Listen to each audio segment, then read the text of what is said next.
So the idea of Manchester United making a positive start to the season took a bit of a blow this afternoon as we lost 2-1 to Brighton in really disappointing fashion. And I think the fan base is a little bit hurt by it, a little bit hurt by parts of the performance and more so the result. One thing I will say, before we get into anything, is that I don't think it was as bad as what people are making out. Yes, there's a lot to learn from this game and there were things we done wrong. But I also think we done some stuff right as well, so let's break it down. So as usual, we are going to start with Manchester United on the ball, trying to play out from the back. Now, again, this was by no means perfect. United did make errors on the ball, there are issues with the system. However, this is where we saw positives, because we saw Manchester United able to outnumber Brighton at times, which allows us to play out from the back. For example, let's say Welbeck applies pressure, but with 3v2 this side, Lisandro Martinez can go into Kobbie Mainoo, Dalot can perhaps drift in behind. We can play out from the back. This was good from United. There was good individual quality in the first phase, particularly when Brighton were one man down and we were able to overload them. However, even when Brighton were more aggressive, they got all their players over into these situations and went man to man. United was still really good in these areas, and the work that we done in tight spaces was really impressive. And we've got proof of this. So this is early on in the game, literally 56 seconds into the game, and we have 5 Manchester United players marked here, plus Onana as well. And you will notice, with a quick bit of counting, Brighton only have 4. Manchester United have the spare man. And teams don't always take advantage of this, but I felt that United did. Lisandro Martinez into Kobbie, Kobbie into Dalot. Manchester United have got themselves into a decent situation where we can now move forward, and we have successfully played out from the back. There's another situation here. Yes, Brighton are a little bit more aggressive, but Manchester United are still able to work the ball inside, find Kobbie Mainoo. Kobbie Mainoo's got quality on the ball, he's able to carry the ball forward, take multiple players out of the game, and then move the ball forward to someone like Bruno Fernandes. So this is what United done well when we had the extra man. But like I've said already, there were also situations where Brighton were more aggressive. It could be a 4 versus 4, it could be a 5 versus 5. And this is what I would call a mini rondo. This is actually where I was really impressed by United. Now, a mini rondo essentially occurs when the overall match is kind of split into a smaller sided game. You can see it here. When we're in these sort of mini 5v5, it might be 6v6 situations on either side of the pitch, with the touchline being used to close a team in. Brighton done this quite well against us. They did force us into one side of the pitch. But some of the play was really, really nice. The technical security in these deeper phases was impressive. Of course, you've got Kobbie Mainoo to thank for that. You've got Dalot, you've got Lisandro Martinez, you've got Onana, all who can help out this side of the pitch. Bruno Fernandes has dropped deeper as well. And there was some really good work here. We are able to drop into these positions, draw Brighton towards us, which is an important thing. When we are playing with the ball here, Brighton are going to come and press us. You can count it here. There's a lot of Brighton players there looking to put us under pressure. This means, though, should we be able to break that pressure, come out of the rondo, there's going to be space somewhere else because we have drawn Brighton onto us on this side of the pitch. And if we can move forward, there is now clearly a massive space on the far side of the pitch. Now on this occasion, Marcus Rashford does well. He holds the ball up, moves the ball inside. There's a bit of combination play. Mason Mount gets involved with some really good work. And we move the ball to the far side and we're in a really good position. This was an effective way of progressing the ball for United. Drawing these Brighton players over to one side of the pitch and then basically dominating them in these positions with technical quality, quick passing, 1-2 touch football, then move to the other side and attack. Now, importantly for United, we could also do it on the other side of the pitch as well. So that first instance was left to right, moving across the pitch that way. But here we've got it kind of flipped. We're on the other side of the pitch now. And again, you can see this mini rondo, a small isolated game. 3 players versus 3 players. Can you work it out? Can you get out? And again, Manchester United could. Now on this side of the pitch, Maguire done okay, but Mazraoui is strong in these areas. Mason Mount was effective when he helped out, like he's doing here. But also Ahmad as well. We are able to play out of this situation. Then the ball goes back to Casemiro. He plays a long ball towards the other side of the pitch. And again, United can work the ball into a situation where it looks fairly promising. You know, we were kind of camped in our own defensive right-hand side. And now quickly we are attacking down the left. This is pretty decent. Now don't worry, we will come on to the negatives shortly. I'm aware this wasn't a perfect performance. But I do think it's important we pick up on these positives. Another positive was the ability to progress the ball, particularly out wide. United still look like they can do that. And the way that United would do this was by drawing players deeper. So Dalot might drop deeper, the winger's going to follow him. And what we're trying to do is draw the opposition fullback out of position to create a space inside this channel here to try and manipulate. We done this pretty well against Fulham last week. It's something I spoke about a lot. Exploiting Fulham out wide rather than through the middle of the pitch. And we done something similar here against Brighton. We're getting similar patterns. So you can see Dalot taking up this deeper position. And he's going to grab the attention of this Brighton defender here, the winger. He is going to be, aware of him, at times drawn towards him. Now eventually, Dalot is going to make the movement inside. And the winger has to follow him. That is his man. But this opens up a really nice passing angle from Lisandro Martinez out to Bruno Fernandes on the left wing. Now because Bruno is in space, the opposition fullback has to come towards him. But if the opposition fullback's going to come towards him, he is going to open up that space in behind. And when you've got Bruno Fernandes, he is more than capable of playing that pass. He goes long over the top, Mason Mount is our runner, and he gets himself into a really nice position. But this wasn't just a one-off, we've got another similar situation. Now this time it's more about Lisandro Martinez's ability to progress the ball through the middle of the pitch with line-breaking passes. This is quality from Licha. Not many players can do this, but the effect is very similar.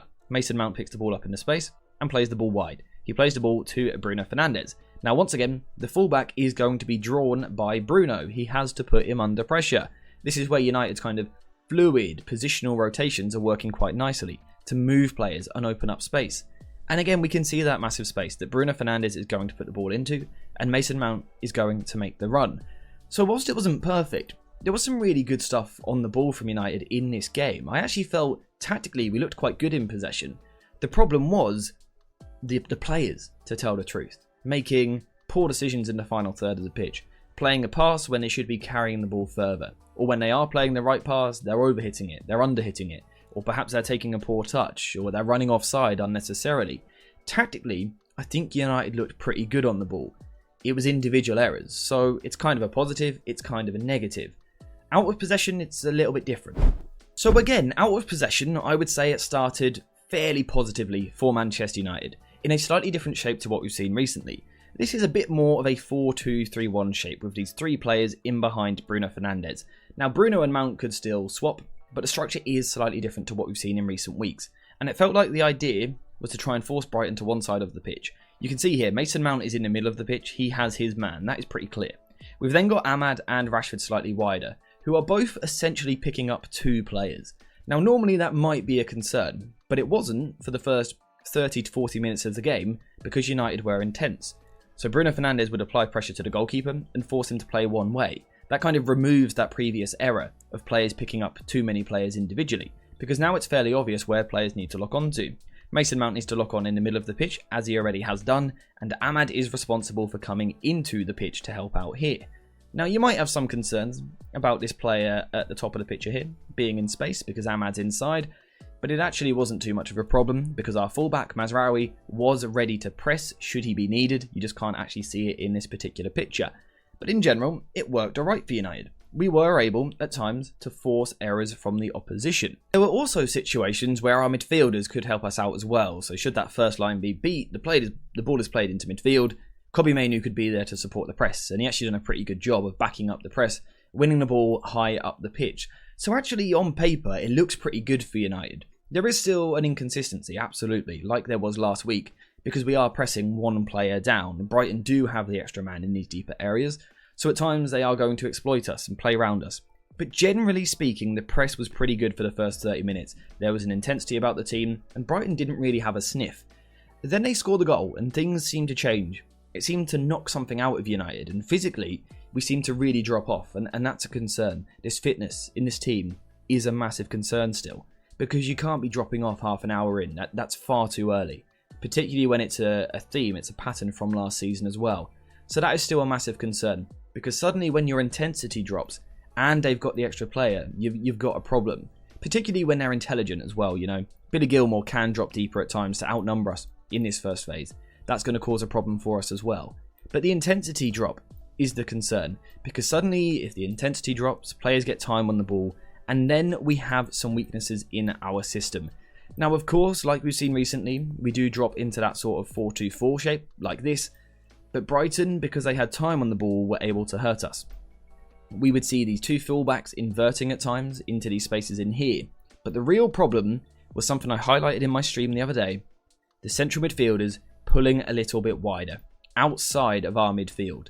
Now the good thing for United this season is that when these players pull out, we don't get drawn all the way out of position and leave acres of space in midfield. we don't tend to do that. However, the consequence of that, if you like, is that we do leave a lot of space out wide. And someone like João Pedro is just such a good ball carrier. He is so good. And we've had this problem for the past 12 months now. When we face ball carrying midfielders, Casemiro and Kobbie Mainoo cannot really cope with them. They can't really cope with them, and they do struggle to keep up. They're not the ideal defenders for these situations. And this was a big problem in the game. The midfielders were able to move outside our midfield because the front line had become passive. So they get time on the ball, they move the ball forward, they find these players in little pockets, half spaces. Maguire doesn't know if he should come and be aggressive or step off. Lisandro Martinez had a really poor game in terms of his decisiveness when defending. He was coming out on the front foot, but if you watch the game back, he's 1 or 2 yards short every time. He's not quite getting there. Hopefully that's just a rust thing and he will sort it out. But it would be a concern because it did make it at times a bit too easy for Brighton to progress. However, having said all that, I do think the defensive intentions of United are better. The shape is better, the press is better when the players are intense. But a real red flag is the second that intensity drops just a little bit, which it does tend to. It does tend to with this United side. The intensity drops, we give teams more time, and you can still hurt us. You can move the ball forward. Having said that, they still didn't really create any proper chances, and ultimately, we give them 2 goals with poor defending. Maguire should clear the ball, Mazraoui has to communicate better as well and affect the play in some way. And then the second goal, the less said the better. I don't know what's going on there. I don't understand how you can leave 3 players open at the back. So all in all, it's a bit of a weird game to react to. There were certainly positives in there. We've done some good stuff on the ball. However, as the team fatigues, the intensity drops, we struggle to control a game. And I said this all season long last year. When you don't control a game at this level of football, teams will hurt you because they've got quality. Whether that be Fulham last week, Brighton this week, Manchester City another week. Teams have quality in the Premier League, and if you don't control the game, you're going to drop points. And that's what happened for United. As the game went on, we saw the downside, if you like, of the Ten Hag football. For the first half an hour, we saw the positives. We were quick, we were intense, we were aggressive. As that fades off, there's a problem left underneath that. And that's why United lost the points. Because of the intense... It didn't work. It didn't work for United. It's disappointing. It's not the end of the world because, like I said, there were positives. But it's a concern. And it's a harsh reality check for Manchester United, I do feel. So, yeah, those are my thoughts on the game. Do you agree? Let me know in the comments down below. Let me know your thoughts on the game in general. I think a loss is a little bit harsh. I think we deserved a point. But I don't really feel that we deserve to win, which is a concern. But yeah, let me know what you think in the comments. Apart from that, I think we're finished. So thank you guys for watching. Hope you have enjoyed it. And as always, I'll see you in the next one.